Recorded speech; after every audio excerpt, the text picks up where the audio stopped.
Kung gusto mong magkaroon ng magandang pamumuhay, kailangan mong punan ang iyong pag-iisip ng tama.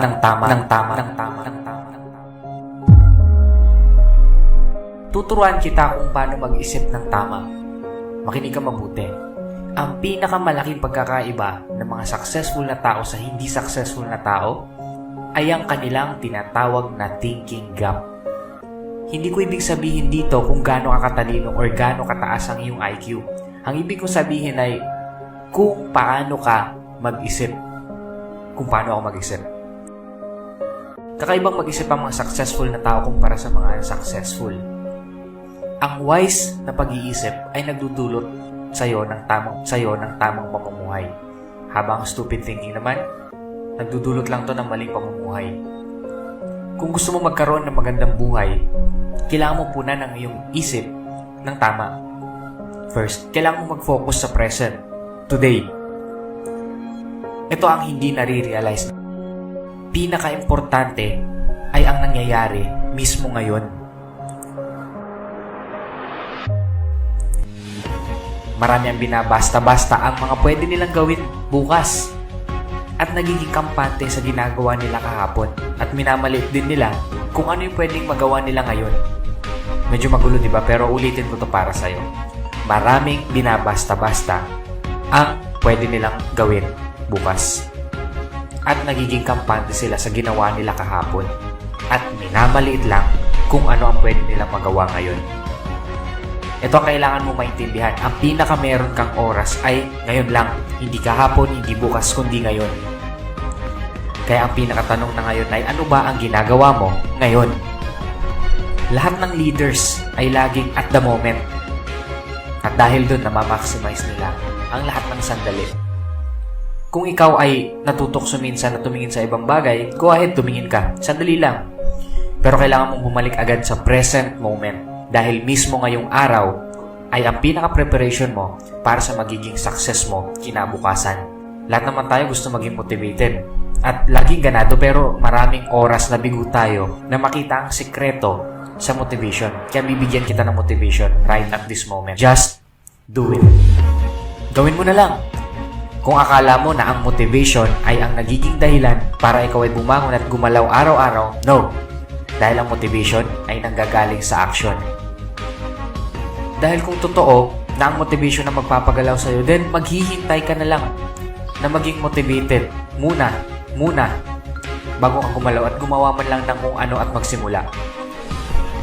Pero kung titingnan mo na ang motivation as product ng iyong mga action, gumalaw na at gumawa ng actions.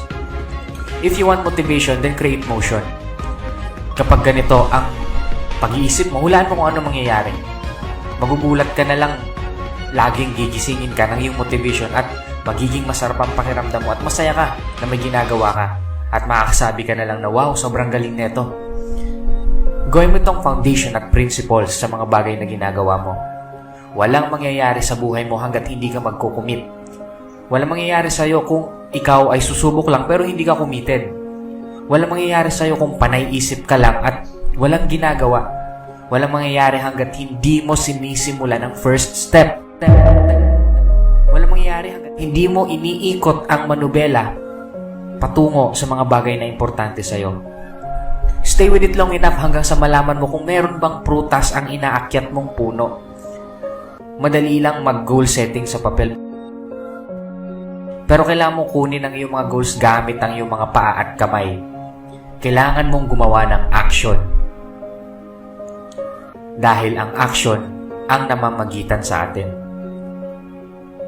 Ito ang malaking puwang between sa nalalaman at ginagawa mo.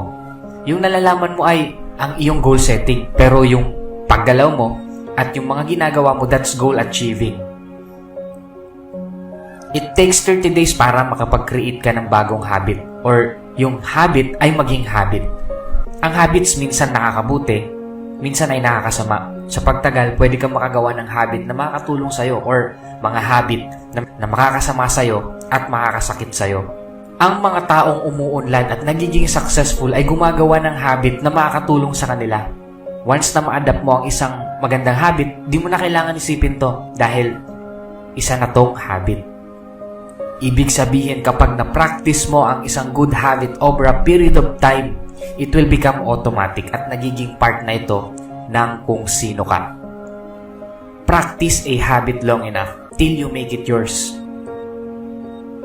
At kapag sa'yo na to, it will become automatic. Quoted by John C. Maxwell.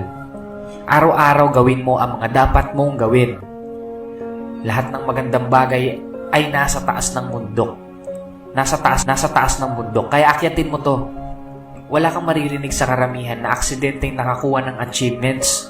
Wala kang kakilala na umakyat sa isang mataas na bundok at magsasabi, paano ko nakarating dito? Dahil alam nila kung paano sila nakaakyat dito. It is intentional. Ang rason kung bakit nakaakyat sila doon ay dahil kinailangan nilang lakarin ng tuktok. Walang bumuhat sa kanila, walang shortcuts, walang elevator, walang escalator.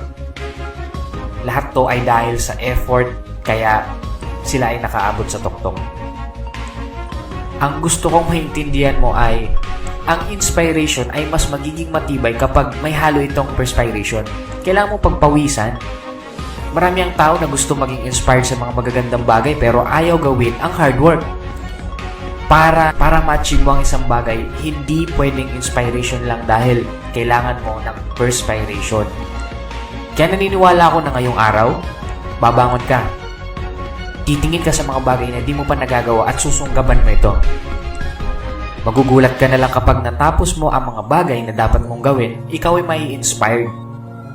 Huwag mo nang hintayin na maging inspired ka muna bago ka bumalaw.